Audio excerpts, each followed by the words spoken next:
নড়াইখালী গ্রাম। এই গ্রামে মানুষের বসতি খুবই কম। বহু বছর আগে এই গ্রামে অনেক পানির কষ্ট ছিল। পায়ে হেঁটে প্রতিদিন প্রায় 5 কিলো পথ হেঁটে নদী থেকে পানি আনতে হতো। তাই আস্তে আস্তে প্রায় অনেকেই গ্রাম ছেড়ে চলে গিয়েছে। তবে এখন আর সেই পানির কষ্টটা নেই। এখন গ্রামের বিভিন্ন জায়গায় কূপ নলকূপ তৈরি করা হয়েছে। এখন সব সময়ই পানি পাওয়া যায়। ঘড়িতে সময় এখন ভোর 5টা। আমি এখন বাড়ির বাহিরে বের হয়ে হাঁটছি স্টেশনের পথে। আমি অরবিন্দ ঘোষ। গত 2 দিন আগে অফিস ছুটি নিয়ে গ্রামে এসেছিলাম মায়ের কাছে। বাড়িতে আমার মা আর ছোট বোন রানী একা থাকে, তাই তো মাঝে মধ্যেই ছুটি পেলেই বাড়ি চলে আসি। তবে এবার এসেছিলাম বিশেষত মায়ের জন্য। মায়ের শরীরটা বেশ খারাপ কয়েকদিন যাবৎ, তাই ছোট বোন আসতে বলেছিল, কিন্তু 2 দিন ডাক্তার দেখিয়েও কোনো লাভ হলো না। অসুখে একটু কমেছে তো আবার বাড়ছে। এভাবেই দিনকাল চলছিল, কিন্তু কিছুই করবার নেই। কাল আমার ছুটি শেষ হয়েছে। আজ অফিসে হাজির হতেই হবে যে কোনোভাবে। তাই তো এত ভোরে বাড়ি থেকে বেরিয়েছি। সকাল 9টার মধ্যে অফিসে পৌঁছে অফিস শেষ করে আবার 2 দিনের ছুটি নিয়ে বাড়ি ফিরতে হবে। ছোট বোনটি মায়ের কাছে একা থাকতে ভীষণ ভয় পাচ্ছিল, তাই ওদের দুজনকে একা রেখে কাল শহরে যেতে পারিনি। কাল যদি যেতে পারতাম শহরে, আজ এত ভোরে বের হওয়া হতো না। পুরোটা পথ জুড়ে না আছে কোনো মানুষ আর না আছে কোনো বাড়িঘর। আমাদের বাড়ি থেকে স্টেশন প্রায় 2-2.5 কিলো পথ। এতটা পথ পায়ে হেঁটে যেতে বেশ বেগ পোহাতে হচ্ছে। যদি একটা গাড়ি পেতাম বেশ ভালোই হতো। গ্রামের মানুষগুলো সচরাচর বেশ সকাল সকাল ঘুম থেকে ওঠে, কিন্তু আজ কেমন যেন বাহিরে কেউ একটা নেই। পরিবেশটাও বেশ অন্যরকম। যদিও চাঁদের আলোয় সবকিছু বেশ স্পষ্ট দেখাচ্ছে, তারপরেও পরিবেশের এই নিস্তব্ধতা ভেতরে কেমন যেন ভয়ের সৃষ্টি করছে। কিরে অরবিন্দ, এত সকাল সকাল কোথায় চললি? পিছনে ফিরে দেখি আমার ছোটবেলার বন্ধু ভোদায়। আমি তাকে দেখে বেশ খুশি হলাম। তারপরে তাকে বললাম, এই তো অফিসে যাচ্ছি। তা তোর কি খবর? কেমন আছিস তুই? কি আর করব, হাট খোলার রাস্তায় ঘুরে বেড়াই আর মানুষদের ভয় দেখাই। তার এমন মশকরা কথায় আমি হেসে ফেললাম। তা বেশ বলেছিস। আমি কিন্তু আচমকা তোর আওয়াজ শুনে বেশ ভয়ও পেয়েছিলাম। বাড়িতে কবে এসেছিলি? একবার তো বন্ধুর খবরটাও নিলি না। বেঁচে আছি না মরে গেছি? সরি রে বন্ধু, আসলে মা ভীষণ অসুস্থ, তাই তো ভীষণ ব্যস্ততার মধ্যে দিন যাচ্ছে। তবে আজ ছুটি নিয়ে আবার বাড়ি ফিরে আসব, আর তোর সাথে আড্ডাও দেওয়া যাবে। ঠিক আছে, যা। তবে আজই ফিরে আসবি, কিন্তু মনে রাখিস আজ ফিরতেই হবে তোকে। কথাটি বলেই ভোদায় হাটখোলার দিকে চলে গেল। আমি আর দেরি না করে তাড়াতাড়ি হাঁটতে লাগলাম। বেশি দেরি করলে আবার ট্রেন মিস করে ফেলবো যে। ভোদায় নামেও ভোদাই, আবার কাজেও ভোদাই। বেশ সহজ সরল ছেলে। ছোটবেলায় একই স্কুলে পড়েছি আমরা দুজন। প্রাইমারি শেষ করেই আমি শহরে বেশ ভালো একটা স্কুলে চান্স পাই, আর ভোদাই তখন থেকে পড়াশোনা ছেড়ে দিয়ে তার বাবার জমিতে চাষাবাদ করে। এরপর থেকে ব্যস্ততায় ছেলেটির সাথে আর দেখাও করা হয়নি।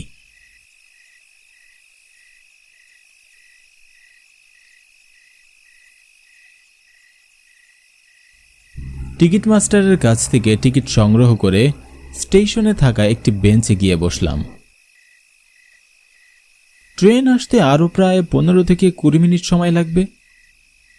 আশেপাশে তেমন কাউকেই দেখতে পাচ্ছি না। পুরো স্টেশন জুড়ে মনে হয় আমি আর টিকিট মাস্টার ছাড়া আর কেউই নেই। কেউ থাকবেই বা কেন? ছোট্ট একটা স্টেশন, শুধুমাত্র এই গ্রামের জন্যই করা। আমাদের গ্রামটি ছেড়ে গেলে শুধু জঙ্গল আর বড় বড় বন ছাড়া আর কোনো মানুষের বসতি নেই। যাকে, প্রায় সকাল হতে চলেছে, তবু স্টেশনে জ্বালানো বাতি মিটমিট করে এখনও জ্বলছে। বেঞ্চে বসতেই একটি কথা মনে পড়ল। কথাটি মনে পড়তেই আমার শরীরটায় যেন কাঁটা দিয়ে উঠল। আমার মনে পড়ল, মা আমাকে বেশ কিছুদিন আগে বলেছিল বোধহয় নাকি কারেন্টের শক খেয়ে মারা গিয়েছে। আমার কাছে যেন সব কিছু গুলিয়ে যাচ্ছিল। বোধহয় যদি মারা গিয়ে থাকে তাহলে আমি একটু আগে কার সাথে কথা বললাম?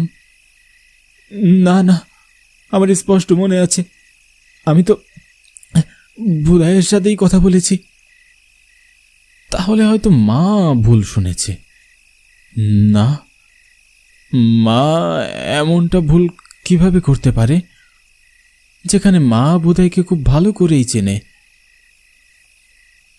আমার ভাবনা ভেদ করে জোরে হর্ন বাজিয়ে স্টেশনে ট্রেনটি ঢুকে পড়ল।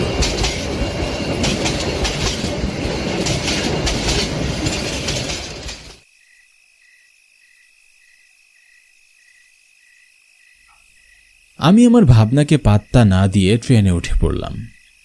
ট্রেন ছুটে চলল শহরের উদ্দেশ্যে।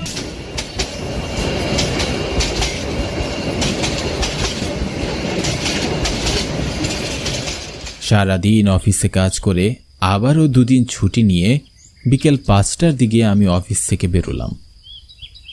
রিক্সা করে স্টেশনে পৌঁছাতে আমার প্রায় 30 মিনিট সময় লাগলো।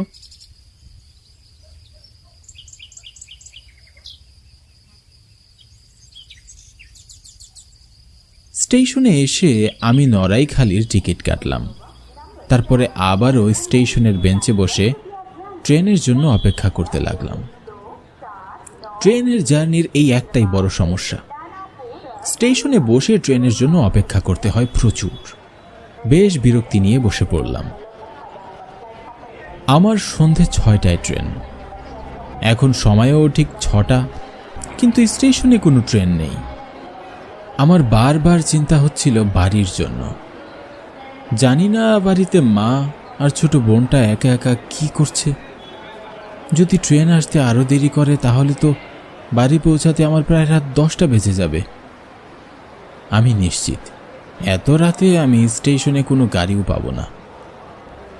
তার মানে আবারও পায়ে হেঁটে বাড়ি ফিরতে হবে। যতটা সময় পার হচ্ছিল মনের ভেতরটায় কেমন জানি ভীষণ ভয় কাজ করছিল। এমনটা এর আগে কখনোই অনুভব হয়নি। আর বারবার কেমন জানি ভোদায়ের সেই কথাগুলো মনে পড়ছিল। মনে রাখিস, আজ ফিরতেই হবে। কথাটি কানে বারবার বেজে উঠছিল। জানি না কেন আমার মন বারবার বলছিল ভোদায় আমার জন্য হাটখোলায় অপেক্ষা করবে। ছোটবেলায় আমরা দিনের বেশিরভাগ সময় হাটখোলায় খেলাধুলা করেছি। এসব ভাবতে ভাবতে স্টেশনের ঘড়িতে তাকিয়ে দেখি ঘড়িতে বাজে এখন 6টা 30 মিনিট। কি আজব, কখন থেকে অপেক্ষা করে বসে আছি, এখনো ট্রেনের পাত্তাই নেই। এতক্ষণে মাত্র 30 মিনিট হয়েছে। কেউ ঠিকই বলেছিল, অপেক্ষার সময় যেন কাটতেই চায় না। প্রায় 7টা নাগাদ ট্রেন জোরে হর্ন বাজিয়ে জানিয়ে দিল তার উপস্থিতি। আমি আর এক মুহূর্ত দেরি না করে ট্রেনে উঠে পড়লাম। রাত প্রায় 10:30 নাগাদ ট্রেন এসে পৌঁছালো নড়াইখালি স্টেশনে।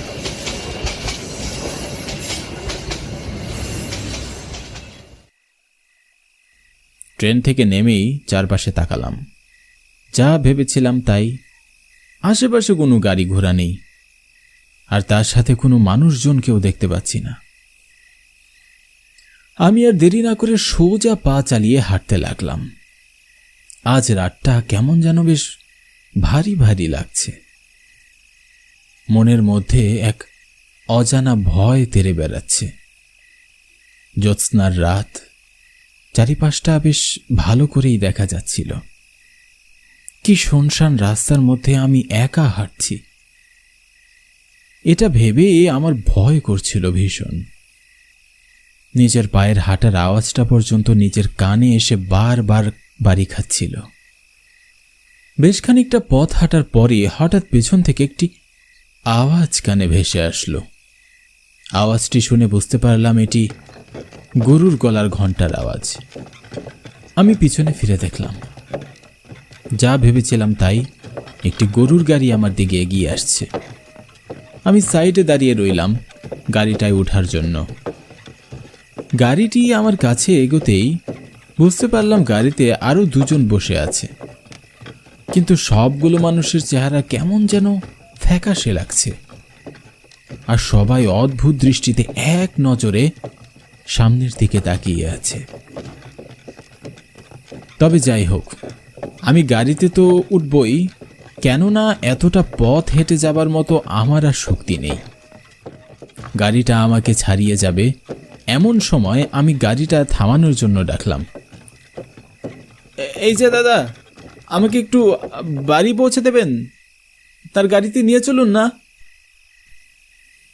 আমার কথা শুনে গাড়িটি থামল, কিন্তু কেউ আমার দিকে একবারও তাকালো না বা কথারও কোনো উত্তর দিল না। ভিতরে কেমন যেন খচখচ করছিল। তবুও হাঁটার ভয়ে গাড়িতে উঠতে যাব এমন সময় পিছন থেকে কেউ একজন আমার হাতটি টেনে ধরল। আমি পিছনে ফিরেই দেখি ভোদাই। ভোদাই আমাকে বলল, জানিস না এটা তোর জন্য নয়, এটা মরণ গাড়ি। এই গাড়িতে কেউ বসলে সে আর নামতে পারে না।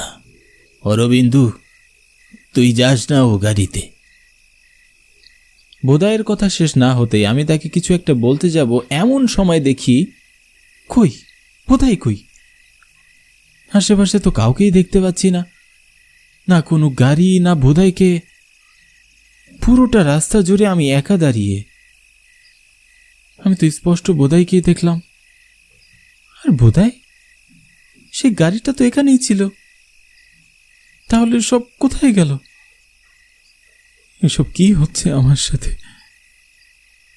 আমি আর সেখানে এক মুহূর্ত দেরি না করে তাড়াতাড়ি পা চালিয়ে বাড়ি ফিরে যাই।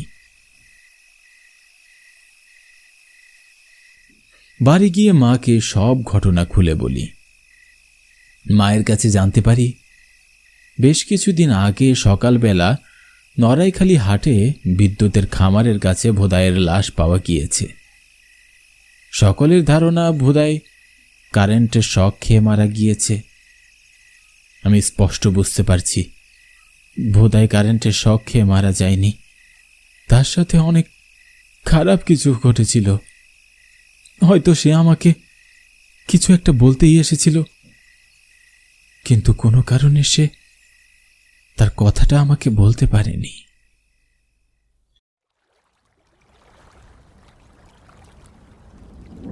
জনমানব শূন্য নদী, চারিদিকে কোথাও কেউ নেই, একদম নিস্তব্ধ পরিবেশ। নদীর পাড় থেকে ভেসে আসছে ঝিঝি পোকা আর শেয়ালের ডাক। চারিদিকে ঘুটঘুটে অন্ধকার, আকাশটা ঘন কালো মেঘে ছেয়ে আছে, আর মাঝে মাঝে বিদ্যুৎ চমকাচ্ছে। পরিবেশটা ভীষণ ভয়ঙ্কর। এমন পরিবেশের মধ্যে আমি একা নদীতে নৌকা বাইছি, তাও আবার নৌকাতে লাশ নিয়ে। এমন প্রকাণ্ড নদীর মাঝে শুধু এখন এই পানির কলকল আওয়াজ যেন আমার একমাত্র সঙ্গী, যে আমার সাথে শুরু থেকে শেষ পর্যন্ত আছে। আমি রঘু মাঝি, কুসুমপুর গ্রামের নদীর মাঝি। নদীর এপার থেকে অন্য পারে মানুষ পারাপার করাই আমার কাজ। নদীপথই একমাত্র মাধ্যম এক গ্রাম থেকে অন্য গ্রামে যাবার জন্য। তাই তো ইচ্ছা না থাকা সত্ত্বেও মাঝে মধ্যে জীবিত মানুষের পাশাপাশি মৃত মানুষও পারাপার করতে হয়। আমি এখন একটি মৃত লাশ নিয়ে যাচ্ছি বিষ্ণুপুর গ্রামে। বিষ্ণুপুর গ্রাম আমাদের গ্রাম থেকে প্রায় 2 থেকে 2.5 ঘন্টার পথ। লাশটি বিষ্ণুপুর গ্রামের বিমল মাঝির। চিকন এক চেহারার লোক, বয়স প্রায় 40 থেকে 45 বছর হবে। গত 2 দিন আগে বিমল নদীর পানিতে ডুবে মারা যায়। বিমলের লাশটি পাওয়া গিয়েছে হাসপাতালের পেছনের নদীতে।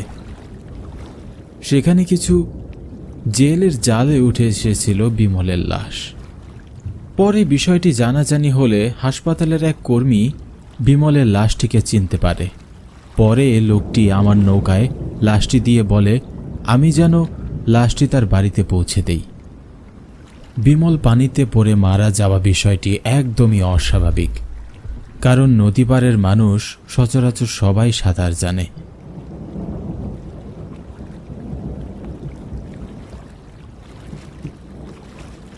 আমি নৌকা বাইছি প্রায় ঘণ্টাখানেক সময় ধরে।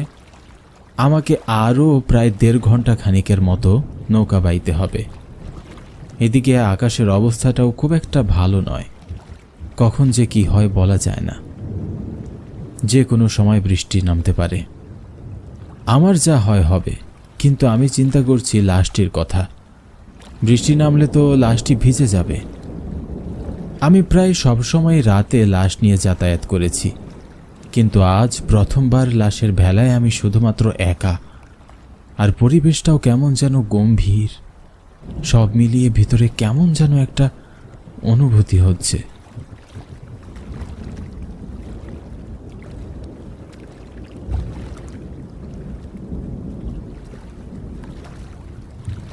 হঠাৎ দূরে জঙ্গলের পাশে অন্ধকারের মাঝে দেখি 2 জন লোক দাঁড়িয়ে আছে।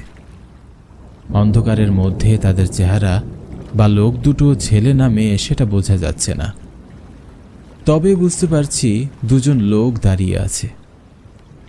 লোকগুলো আমাকে দেখে ডাকাডাকি শুরু করলো। ও মাঝি, ও দাদা, শুনছেন? বিপদে পড়েছি, দয়া করে একটু সাহায্য করবেন। হারিকেনের মিটমিটে আলোয় যতটুকু বুঝতে পারি 2 জন নয় 3 জন লোক দাঁড়িয়ে আছে। তার মধ্যে একটি নতুন বউ আর একটি বর, সাথে থাকা আর একজন লোক। তাদের কোনো আত্মীয় হবে হয়তো। লোকগুলোর ডাকাডাকিতে আন্দাজ করতেই পারছি নদী পার করিয়ে দিতে ডাকছে আমাকে। কি মশাই, কি হয়েছে? দাদা, বড় বিপদে পড়েছি, দয়া করে আপনার নৌকায় করে আমাদের একটু সামনে এগিয়ে দিবেন। লোকটির কথায় আমি বেশ চিন্তায় পড়ে গেলাম। এত রাতে এভাবে কাউকে লাশের ভেলায় নেওয়াটা কি ঠিক হবে? আর তাছাড়া আমার ভালো করেই জানা আছে নদীপথের আশেপাশে এলাকাগুলো খুব একটা সুবিধার নয়। শুনেছি এলাকায় নাকি রাতে ডাকাতি হয়, তবে আমার কাছে ডাকাতদের নেবার মতো কিছুই নেই। আবার ভাবলাম লোকগুলো যদি সত্যি বিপদে পড়ে থাকে, তাহলে তাকে সাহায্য না করে মুখ ফিরিয়ে চলে যাওয়াটা কি ঠিক হবে? বিভিন্ন ধরনের চিন্তা ভাবনা মাথায় ঘুরপাক খাচ্ছিল আমার। কি এত ভাবছেন দাদা? নৌকাটা দয়া করে পারে নিয়ে আসুন। আমার নৌকাতে কিন্তু লাশ আছে, আপনারা কি লাশের সাথে বসে যেতে পারবেন? আমাদের কোনো সমস্যা নেই, আমরা লাশের সাথে যেতে পারবো, রাজি। আমি তখন নৌকাটি পরে ভিড়িয়ে ফেললাম।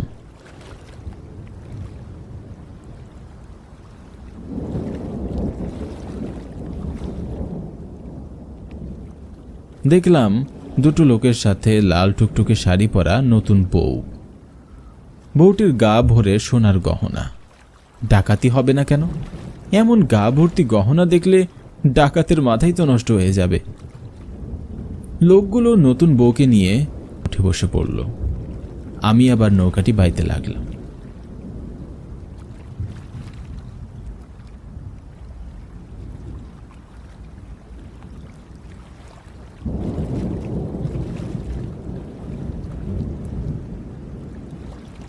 আপনারা এত রাতে কোথায় কোথায় থেকে আসছেন? লোকগুলো আমার প্রশ্নের কোনো উত্তর দিল না। তারা 3 জনে চুপচাপ লাশটির পাশে বসে আছে। আমিও আর বেশি কথা বললাম না, চুপচাপ নৌকা বাইতে লাগলাম।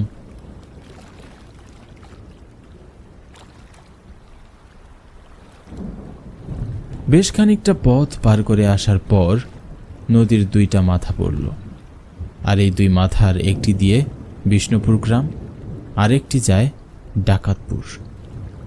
ডাকাতপুর নামটি রাখা হয়েছে এই কারণে এ পথে গেলে নির্ঘাত ডাকাতের কবলে পড়তেই হবে। নদীর এই পথটি বেশ জঙ্গল আর ঝোপঝাপে ভরা। দিনের বেলাতেও এ পথে মানুষ যেতে চায় না।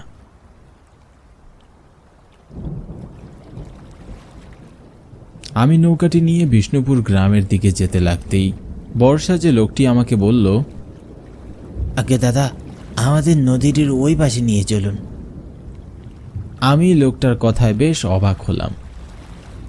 200 গ্রামের লোক জানে ওই পথে ডাকাতের বাস, আর এই লোকটি নাকি স্বেচ্ছায় ডাকাতদের কাছেই যেতে চাইছে। আপনার মাথা তো ঠিক আছে, সবাই জানে ওখানে বিপদ আছে, আর আপনি কিনা জেনে শুনেই সেই বিপদের মুখে পড়তে চাইছেন। কথা না বাড়িয়ে আমাদের নিয়ে চলুন। আমার জীবনের মূল্য আছে ভাই, আপনাদের জীবনের মূল্য না থাকতে পারে। আমি ও পথে একা যেতে পারবো না। দাদা, আমাদের একটু সামনে নিয়ে নামিয়ে দিন, আপনাকে বেশি দূর যেতে হবে না। মেয়েটির কথা শুনে আর না করে থাকতে পারলাম না। নৌকার মাথা ঘুরিয়ে ডাকাতপুর পথে যেতে লাগলাম। এই পথটি বেশ ভয়ানক। এতক্ষণ আকাশে যে মেঘ ছিল, মেঘগুলো কোথায় যেন সরে গেল। আকাশটা বেশ পরিষ্কার হয়ে গেল। নদীর উপরের শিরশিরে হাওয়া কোথায় যেন হারিয়ে গেল। পরিবেশটা একদম নিস্তব্ধ হয়ে গেল। আমার কাছে বিষয়টি মোটেও স্বাভাবিক মনে হলো না। বারবার মনে হচ্ছিল এটা কোনো ঝড়ের পূর্বাভাস নয় তো। এমন সময় কানে ভেসে এলো অদ্ভুত ধরনের এক আওয়াজ। মনে হচ্ছিল কেউ হাড় চিবিয়ে চিবিয়ে খাচ্ছে। আওয়াজটির উৎস খুঁজতে খুঁজতে আমি বসা থেকে উঠে চারিদিকে তাকিয়ে দেখতে লাগলাম। আমার চোখ নৌকায় থাকা লোকগুলোর দিকে আটকে গেল। ভয়ে আমার ভিতরে আত্মাটা কেমন যেন উবে গেল। আমার সামনে সেই 3 জন মিলে বিমলের লাশটিকে ছিঁড়ে ছিঁড়ে খাচ্ছিল। পুরো নৌকাটি জুড়ে রক্তের বন্যা বইছিল। চোখের সামনে যেন এমন কিছু দেখবার জন্য আমি মোটেও প্রস্তুত ছিলাম না। আমি ভয়ে চিৎকার করে উঠি, বাঁচাও! আমার চিৎকার শুনে তারা 3 জন ভয়ঙ্কর দৃষ্টিতে আমার দিকে ফিরে তাকালো। তাদের চোখ আর গলা দিয়ে রক্ত গড়িয়ে পড়ছিল। দেখে মনে হচ্ছিল তারা বিমলের লাশটির মতো আমাকেও ছিঁড়ে খাবে। হঠাৎ পাশে থাকা মেয়ে ভুট্টি বলে উঠল, তুই চলে যা, আমরা তোর কোনো ক্ষতি করব না। তোর ভেতরে কোনো লোভ নেই। এই বিমল আমার সব কিছু কেড়ে নিয়েছে, আমার গায়ের গহনার সাথে সাথে আমাদের প্রাণটিও। সেদিন অনেক গহনা দিয়ে আমার বিয়ে হয়। বিয়ের পর আমি, আমার স্বামী আর আমার শ্বশুর, আমরা 3 জনে বাড়ি ফিরছিলাম। অনেক রাত হয়ে গিয়েছিল সেদিন। আমরা বিমলের কাছে সাহায্য চাই।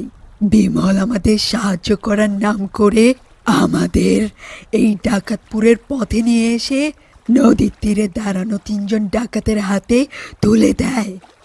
ডাকাতগুলো আমাদের ভয় দেখিয়ে আমার গায়ের সব গহনা ছিনিয়ে নেয়। তাতেও কোনো আফসোস হতো না, কিন্তু তারা আমার সামনে আমার স্বামী আর শ্বশুরকে মেরে ফেলে। তারপর আমার উপর চালায় নির্মম অত্যাচার। এরপরে ভোর হবার আগে আগে তারা আমাকেও চাকু দিয়ে গলা কেটে আমার মৃতদেহটা পানিতে ফেলে দেয়। এমন বিশ্বাসঘাতক লোকদের শাস্তি আরও কঠিন হওয়া উচিত। তাই তো ওকে পানিতে চুবিয়ে মেরেও শান্তি হয়নি। এখনো লাশটিও আমরা ছিন্ন বিচ্ছিন্ন করব। যা, তুই চলে যা। আর শোন, কখনো লোভ করবি না।